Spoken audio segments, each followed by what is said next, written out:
आज हम जानेंगे अद्भुत इस कहानी को, जो एक हॉरर और सस्पेंस थ्रिलर मूवी है और इसी साल रिलीज हुई है। सो स्पॉइलर अलर्ट्स। इस मूवी में नवाजुद्दीन सिद्दीकी एक डिटेक्टिव के रोल में है। मूवी को IMDb पे 5.6 की रेटिंग है।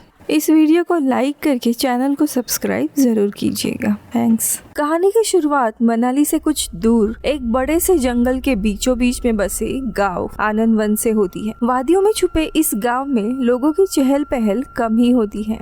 अब इसी दरम्यान हम एक घर में बच्चे को गाड़ी से खेलते हुए देखते हैं। तभी उसके पिता आकर उस गाड़ी को ठीक कर देते हैं। ये है गजराज अवस्थी, जो एक प्राइवेट डिटेक्टिव है जो पुलिस को यहाँ वहाँ के केसेस सुलझाने में मदद करते हैं। हाल ही में उन्होंने पुलिस के साथ मिलकर एक डबल मर्डर का केस सॉल्व किया होता है, इसलिए उन्हें आज के दिन सम्मानित किया जाने वाला है। लेकिन गजराज का वहाँ पर जाने का कोई भी मूड नहीं था। तभी उनकी पत्नी आकर उन्हें मनाती है, इसीलिए फिर गजराज समारोह के लिए निकल जाते हैं। अब समारोह के बीच में ही वो बाहर आते हैं। तभी उसकी मुलाकात अपने कलीग खान से होती है। खान को देखकर गजराज का मूड ही ऑफ हो जाता है और वहाँ से निकल जाता है।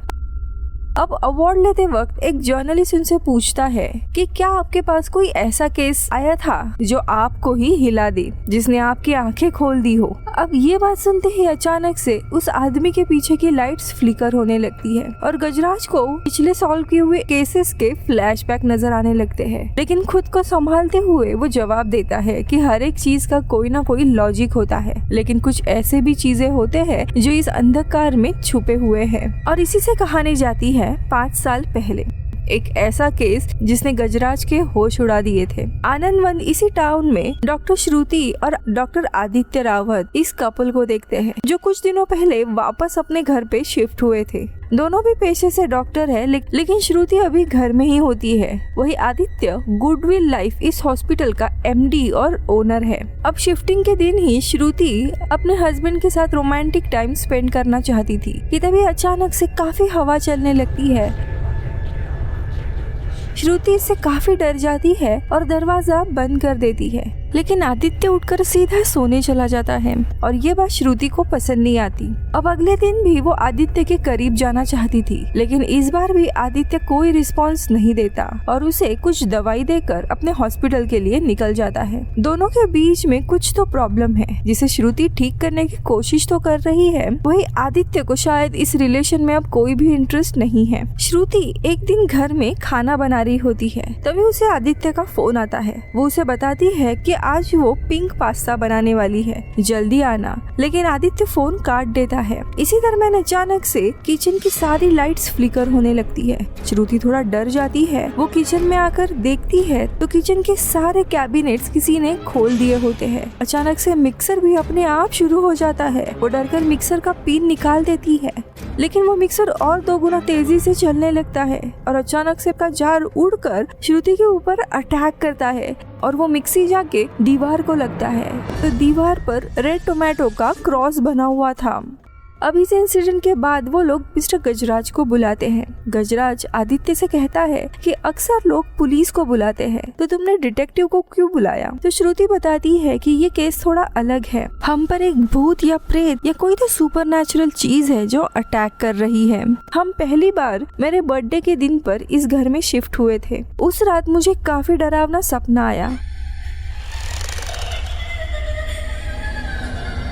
मैं बहुत ही ज्यादा घबरा गई थी, लेकिन मैं कुछ भी कर नहीं पाई। अब अगला अटैक हम पर ललित इलेक्ट्रॉनिक्स इस शॉप में हुआ था। जब हम लोग घर के लिए लाइट्स लेने गए थे तो वहाँ पर अचानक से लाइट्स फ्लिकर होने लगे। हम आसपास देख ही रहे थे कि तभी एक झूमर आकर हम पर गिर गया और कल अचानक से वो मिक्सर वाला केस हुआ। ये सारी चीजें काफी ज्यादा अजीब है। हमें लग रहा है यहाँ पे कुछ तो सुपरनैचुरल हो रहा है। लेकिन गजराज इन लोगों को हर एक केस का एक वैलिड एक्सप्लेनेशन देता है। तभी श्रुति बताती है कि झूमर गिरने के बाद वहाँ के कुछ क्रिस्टल का एक परफेक्ट क्रॉस बना था। मिक्सर वाला इंसिडेंट पे भी सेम क्रॉस ही बना हुआ था। अब ये जानने के बाद गजराज भी श्योर होता है कि यहाँ पर शायद कुछ तो चीजें हैं जो समझ के बाहर है, इसीलिए वो उनका केस ले लेता है। अब वहाँ से वो तुरंत अपने ऑफिस आता है, जहाँ पे उसका असिस्टेंट सोनू भी होता है और वो अपना इन्वेस्टिगेशन शुरू करता है। काफी दिनों तक वो इन्वेस्टिगेट करता है। उन दोनों भी डॉक्टर का अतीत, वर्तमान वर्तमान और भविष्य जानने के बाद गजराज इस नतीजे पर पहुंचता है कि इन्हें कोई भी मारने की कोशिश नहीं कर रहा है, क्योंकि अगर किसी को मारना होता तो किलर के पास काफी सारे मौके थे मारने के लिए, लेकिन शायद इन लोगों को कोई डरा रहा है। लेकिन दोनों भी बताते हैं कि उनका कोई भी दुश्मन नहीं है। वो आगे बताता है कि ये जितने भी हादसे हुए थे वो कोई खास दिन हुए थे, जैसे पहला श्रुति का बर्थडे था, तो आने वाले किसी खास दिन में अटैक हो सकता है। अब 2-3 दिन के बाद एक प्रेस कॉन्फ्रेंस होने वाली थी आदित्य के हॉस्पिटल में, शायद वही दिन अटैक का हो सकता है। जिसके बाद वो क्रॉस को चेक करने के लिए चर्च आता है, जहाँ पे वो आशा फाउंडेशन नाम के NGOs के कुछ लोगों को मिलता है। अब प्रेस कॉन्फ्रेंस का दिन आता है, जहाँ पे गजराज और सोनू भी लोगों को मॉनिटर कर रहे थे। कॉन्फ्रेंस के दरमियान अजीब सी आवाजें आने लगती है और आसपास डिस्टर्बेंस काफी ज्यादा बढ़ने लगता है। सभी लोग आसपास देखने लगते हैं कि आवाज किस चीज की आ रही है। तभी गजराज देखता है कि अचानक से सारे फैंस आउट ऑफ कंट्रोल हो गए हैं, जोर जोर से घूम रहे हैं। इसलिए सोनू सारे फैंस को बंद कर देता है, लेकिन तभी पीछे का एक फैन अपने हुक से निकलकर गोल गोल घूमते हुए सीधा इन्हीं दोनों की तरफ आने लगता है। ये देखकर दोनों भी हट जाते हैं। पंखा गिरकर दीवार के आर पार हो गया था, लेकिन अब इस हादसे के कारण सारी भगदड़ मच जाती है और सारे लोग यहाँ वहाँ भागने लगते हैं और वहाँ पर भी एक तरह का क्रॉस बना हुआ था।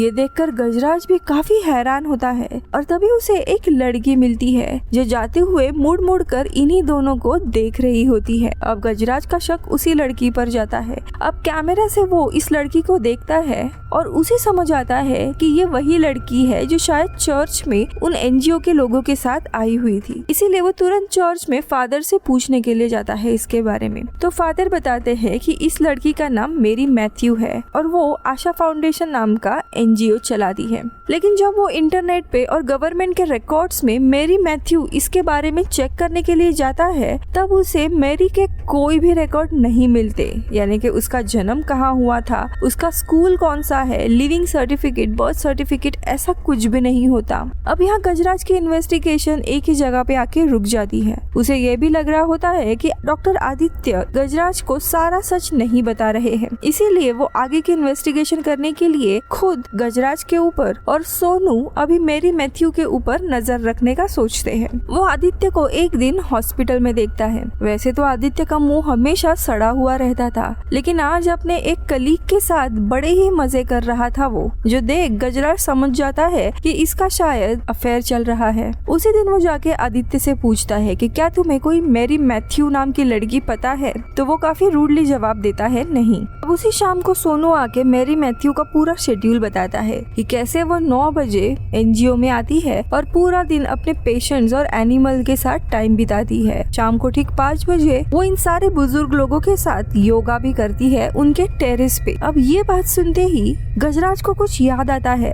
दरअसल इनका NGO का जो टेरेस है वो ललित लाइट्स के यहाँ पर ही पॉइंट करता है और तब उसे क्लिक होता है कि जब इन दोनों के ऊपर भी झूमर गिरा होगा तब शायद मेरी मैथ्यू उन्हें देख रही होगी। वही फैन का भी जब इंसिडेंट हुआ तब मेरी मैथ्यू उनके आसपास ही थी, यानी कि जितने भी इंसिडेंट हुए हैं तभी मेरी मैथ्यू इनके 1 किलोमीटर के दायरे में ही थी, यानी वही इन अटैक्स के पीछे है। इसीलिए अब गजराज जाता है सीधा मैरी से मिलने के लिए उसके ऑफिस में। वो काफी कॉन्फिडेंट होती है और उससे डॉक्टर आदित्य के कॉन्फ्रेंस में जाने का कारण पूछता है। तब वो बताती है कि आशा फाउंडेशन कई दिनों से ट्राई कर रहा है किसी हॉस्पिटल से जुड़ने का, ताकि NGO के लोगों का कम पैसों में इलाज हो सके। लेकिन गजराज उल्टे सीधे सवाल करने लगता है, इसलिए मैरी उसे अपने डायरी का स्केड्यूल दिखाती है और बताती है कि वो अपोलो हॉस्पिटल में भी विजिट कर चुकी है इसी सिलसिले में। वही मैरी डॉक्टर आदित्य के बारे में कुछ भी नहीं जानती थी। अब यहाँ पे मैरी और डॉक्टर आदित्य दोनों एक दूसरे को नहीं जानते थे। अब गजराज के लिए ये केस एक डेड एंड पर आ चुका था, लेकिन फिर भी वो इन दोनों पर नजर रखने का काम करता है। और एक दिन तो गजराज के हाथ पे खजाना लग जाता है। वो देखता है कि आदित्य और मैरी दोनों भी एक दूसरे के आमने सामने आ रहे हैं और चलते हुए अचानक से ये दोनों एक दूसरे से टकरा जाते हैं। हैरानी की बात ये होती है कि आदित्य मैरी से काफी अच्छे से बात करता है, मानो वो उसे जानता है। अब गजराज तुरंत कुछ फोटो निकालता है। वही ये दोनों भी बात करके अपने अपने रास्ते निकल जाते हैं। लेकिन थोड़ा आगे जाने के बाद मैरी रुक जाती है हम देखते हैं उसे अचानक से बहुत ही गुस्सा आने लगता है और वो आदित्य को ढूंढते हुए उसके कार का चेस करने लगती है। वो बहुत ही जोरों से दौड़ने लगती है ताकि वो आदित्य की कार को पकड़ सके, लेकिन कार तेजी से निकल जाती है और मेरी पीछे छूट जाती है। उसकी आंखें पूरी लाल हो गई थी। गजराज ये देखकर हैरान होता है, लेकिन अब समझ गया था कि आदित्य उससे झूठ बोल रहा था कि वो मैरी को नहीं जानता, इसीलिए वो तुरंत आदित्य के पास जाता है। अब यहाँ पे आदित्य काफी देर के बाद आता है और कहता है कि सॉरी, मैं अपने एक पेशेंट के साथ था। लेकिन ये देख गजराज का पारा चढ़ जाता है और कहता है कि आप पेशेंट के साथ नहीं थे, आप सुट्टा पीने गए थे, वो भी अपने कलीग ईशा थापर के साथ। मैं एक डिटेक्टिव हूँ और शायद मेरा काम परफेक्शन से करता हूँ, लेकिन आप भी मुझसे कुछ छुपा रहे हो। आपके साथ किसी की दुश्मनी है या एक्स्ट्रा मैरिटल अफेयर या कोई ब्लैकमेल कर रहा है। अब आदित्य गुस्सा हो जाता है और मना करता है। तब गजराज उसे उन दोनों की भी फोटो दिखाता है और बताता है कि यही लड़की है मैरी मैथ्यू। अब आदित्य कहता है कि ये लड़की मैरी मैथ्यू नहीं बल्कि अंजलि मल्होत्रा है, एक बहुत ही बड़े बिजनेस टाइकून की बेटी और हमारी फैमिली फ्रेंड है, इसीलिए हम उससे बात कर रहे थे। और वो गजराज को सीधा जाने के लिए कहता है क्योंकि उसे लग रहा था कि गजराज एक बेवकूफ डिटेक्टिव है, क्योंकि एक गूगल सर्च से ही उसे अंजलि मल्होत्रा की पूरी हिस्ट्री मिल जाती। खैर अब हॉस्पिटल से जाते हुए गजराज को एक रूम की लाइट्स फ्लिकर होते हुए दिखाई देती है। अब अपने ऑफिस आने के बाद वो अंजलि मल्होत्रा की सर्च करता है और उसे सारी जानकारी, जैसे कि वो कॉलेज में कहाँ पढ़ी थी, उसका बर्थ डेट क्या है, ये सारी चीजें निकल जाती है और पता चलता है कि फिलहाल अंजलि मल्होत्रा LA मूव हो गई है, यानी कि वो इंडिया में नहीं रहती। वो हल्की सी मैरी की तरह दिखती तो थी, लेकिन अब वही मैरी है या नहीं पता नहीं था। वो काफी कंफ्यूज होता है कि तभी वहाँ पे खान आ जाते हैं और कहते हैं कि ये मैरी हो या अंजलि, लेकिन इसके डॉक्टर के साथ क्या दुश्मनी है वो पता करना होगा। वो जाने के बाद वहाँ पे सोनू आके बताता है कि मैरी अभी फिलहाल किसी एक प्रोटेस्ट में चली गई है, इसीलिए मैंने उसका पीछा नहीं किया। ये सुनते ही गजराज गुस्सा हो जाता है क्योंकि अब मैरी कहीं पर भी हो सकती है, जिससे डॉक्टर और उसके वाइफ को खतरा हो सकता है, और वो हड़बड़ी में निकलता है डॉक्टर के घर आने के लिए। वहीं आदित्य यहाँ पे घर आता है और उसे नीचे खून के धब्बे मिलते हैं। वो डरकर बेडरूम में आता है। बेडरूम का दरवाजा लॉक था और अंदर श्रुति सामान तोड़ रही थी। वो बहुत ही ज्यादा पैनिक होने लगता है, क्या करे उसे समझ नहीं आता, और थोड़े ही समय के बाद दरवाजा अपने आप खुलता है। सारी चीजें बिखरी हुई है। वही श्रुति बालकनी के कॉर्नर पे बैठकर अजीब अजीब हरकतें कर रही होती है, और जब वो पीछे मुड़ती है तब उसका चेहरा पूरा डिफॉर्म्ड हुआ रहता है। उसने खुद को ही हर जगह पे काटा हुआ था और हंसते हुए सीधा नीचे जंप कर देती है। आदित्य तुरंत उसे बचाने के लिए भागता है, लेकिन तब तक श्रुति उठकर वहाँ से भाग जाती है। काफी स्पीड में थी वो, इसीलिए आदित्य गाड़ी लेके निकलता है। तभी गजराज भी उसे देख लेता है और उसकी गाड़ी का पीछा करता है। यहाँ पे श्रुति इतने तेजी से भाग रही होती है कि वो गोल्ड मेडल तो जरूर लाती। अब भागते हुए वो बिजी रोड के बीचों बीच में आके रुक जाती है। आदित्य भी उसे रोड पर आके चलने के लिए कह रहा होता है। तभी वो देखता है कि पीछे से बड़ा सा ट्रक आ रहा है। ट्रक वाला अभी भी काफी दूर है। वो अपने ट्रक को रोक सकता है, लेकिन नहीं, वो हॉर्न बजाते हुए श्रुति की तरफ ही आने लगता है। आदित्य भी पास जाकर श्रुति को साइड में ले सकता था, लेकिन नहीं, वो बस ट्रक श्रुति को उड़ाने का ही वेट कर रहा होता है। ट्रक जैसे ही उसे उड़ाने वाला होता है कि तभी गजराज आके उसे बचाता है। उस हालत में भी श्रुति हॉस्पिटल की तरफ इशारा करके गजराज को कुछ बताने की कोशिश करती है। अब ये लोग उस रोड से जाने के बाद हम देखते हैं वहीं पर मैरी मोर्चा लेके आ रही होती है, यानी इस अटैक के पीछे भी उसी का हाथ था। अब यहाँ पे घर में डॉक्टर आकर श्रुति का चेकअप वगैरह करते हैं और बताते हैं कि उसका मानसिक संतुलन तो बिल्कुल ठीक है और घर में एक खुशखबरी आने वाली है, यानी कि इन्हें बेबी होने वाला है। ये बात थी तो खुशी की, लेकिन आदित्य के चेहरे पर कंफ्यूजन लिखा हुआ था। शायद उसने वो क्लास मिस कर दी होगी। अब ये बात सुनकर गजराज आदित्य से पेड़े मांगता है, लेकिन आदित्य उसे घर का दरवाजा दिखा देता है। खैर अब गजराज आता है अंजलि मल्होत्रा उसके क्लासमेट से मिलने, और वो अंजलि का बैकग्राउंड बताते हुए कहती है कि हम दोनों भी कॉलेज में पढ़ा करते थे और अंजलि को अर्जुन नाम के एक लड़के पर क्रश था। 24 दिसंबर की वो रात थी जब दोनों अपने कॉलेज के एक पार्टी में गए थे जहाँ पे अर्जुन भी होने वाला था, लेकिन अर्जुन से मिलने के लिए अंजलि बहुत ही ज्यादा नर्वस थी, इसीलिए गाड़ी में ही उसने थोड़ी सी मदिरा पी ली होती है। अब पार्टी में आने के बाद वही अंजलि अर्जुन को ढूंढते हुए एक रूम में आती है जहाँ पर अर्जुन सुन किसी और ही लड़की के साथ इंटीमेट हो रहा था, जो देखकर उसे बहुत ही बड़ा शॉक लगता है और उसी सदमे में वो अपने दोस्त को छोड़कर अकेली ही गाड़ी लेकर निकल पड़ती है। उसने शराब भी पी ली होती है। अब ये लड़की गजराज को आगे बताती है कि जब से वो उस पार्टी से गई तब से मेरी अंजलि के साथ बात ही नहीं हुई थी। मैं उसे लगातार कॉल कर रही थी। तभी 4 दिन के बाद उसके माँ ने बताया कि पार्टी वाली रात ही अंजलि का एक्सीडेंट हुआ था। वो सेफ है, लेकिन हमेशा के लिए वो LA मूव हो गई है।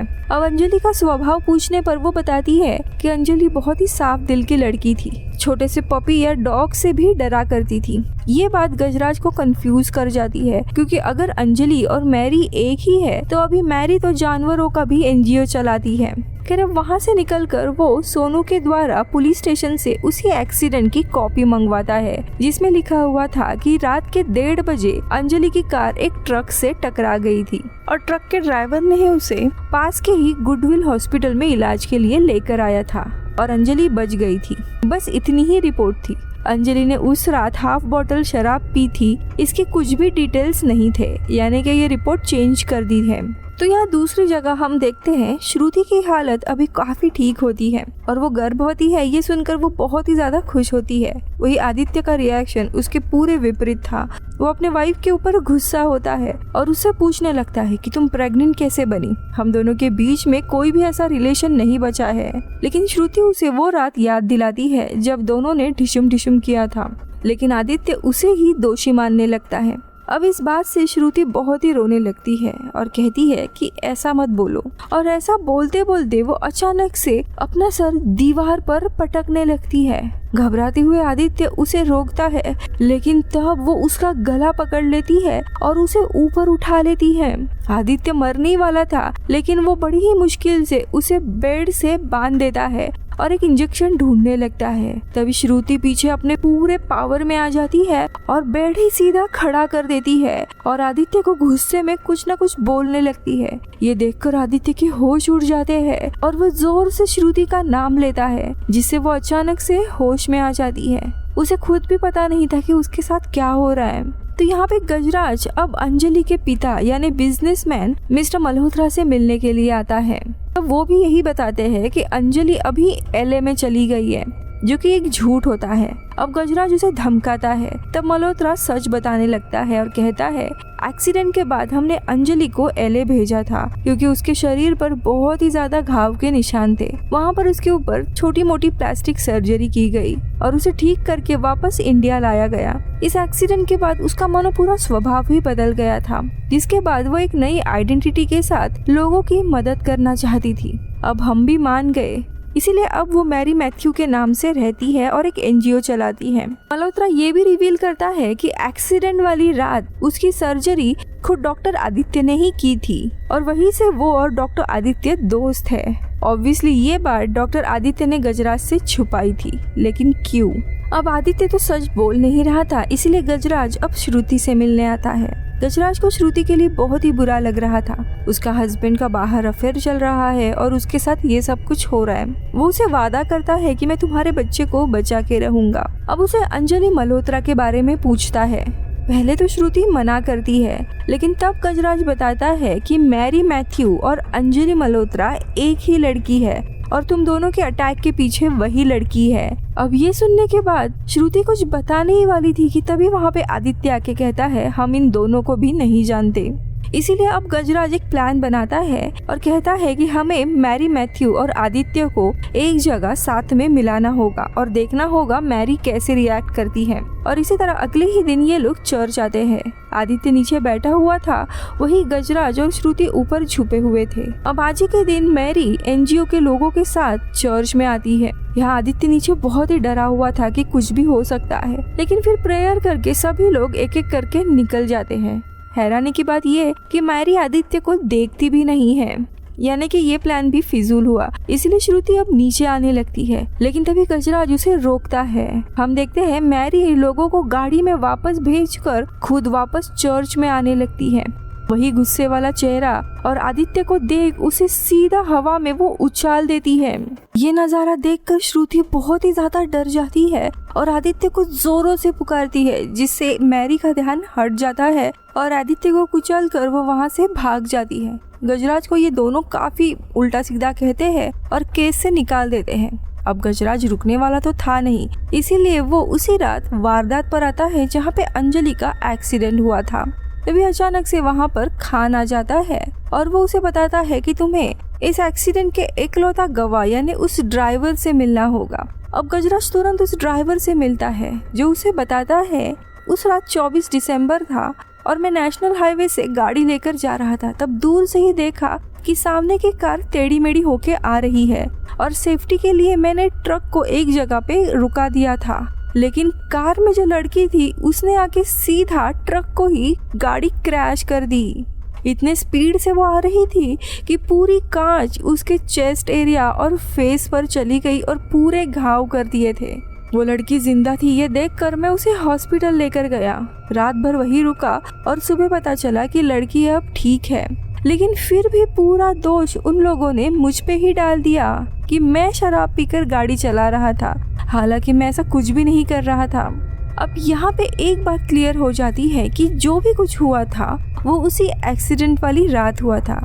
इसीलिए गजराज हॉस्पिटल में आता है जहाँ पे उसे आदित्य मिलता है। वो आदित्य को एक्सीडेंट वाले रिकॉर्ड्स पूछने के लिए जाता है, लेकिन आदित्य उसकी काफी बेइज्जती करता है। तब गजराज बताता है कि मैं ये केस सॉल्व करके ही रहूंगा। उसके जाते ही वो देखता है कि एक फ्लोर की लाइट्स फ्लिकर हो रही है, इसीलिए वो उस फ्लोर पे आता है।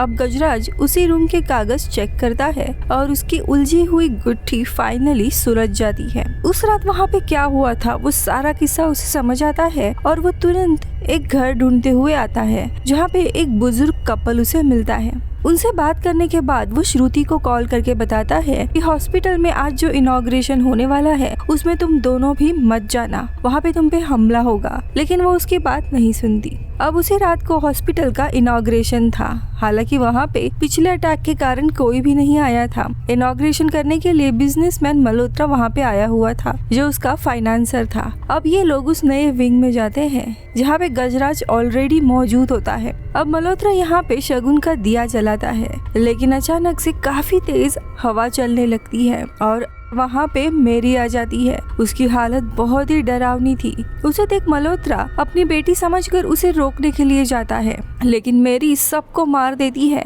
यहाँ तक कि अपने पिता को भी जख्मी करती है। जिसके बाद वो आदित्य को घसीटते हुए रूम नंबर 11 में लेकर जाती है। फिर वो गजराज को हटा के श्रुति को भी वहाँ से रूम नंबर 11 में लेकर एक बेड पर डाल देती है। जिसके बाद वो कैंची लेके श्रुति को मारने ही वाली थी, लेकिन तभी कोई उसे एमी करके बुलाता है।